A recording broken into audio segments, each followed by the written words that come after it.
Quel dommage de ne reconnaître la valeur de nos parents qu'une fois qu'ils ne sont plus là. Quel regret de comprendre qu'on a perdu notre plus grand soutien seulement après leur départ. Allah subhanahu wa ta'ala, dans plusieurs versets, il a lié son adoration à l'obéissance aux parents. Il nous dit dans le Coran « وَقَضَى رَبُّكَ أَلَّا تَعْبُدُوا إِلَّا إِيَّاهُ وَبِالْوَالِدَيْنِ إِحْسَانًا » Ton Seigneur a décrété de n'adorer que lui et d'être bienfaisant envers les parents. Et dans un autre verset, il dit « وَاعْبُدُوا اللَّهَ وَلَا تُشْرِكُوا بِهِ شَيْئًا وَبِالْوَالِدَيْنِ إِحْسَانًا » Adorez Allah et ne lui associez rien et soyez bienfaisant envers les parents.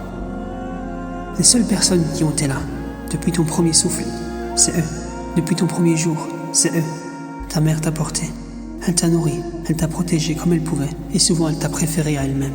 Par Allah, s'il y a bien une personne qui donne tout son sens au mot sacrifice, c'est bien la mère.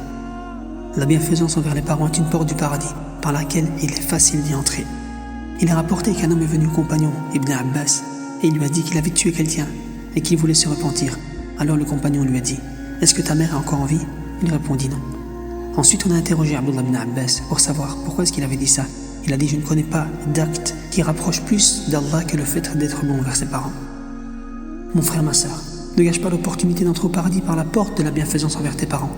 Si tes parents sont encore vivants, profites-en.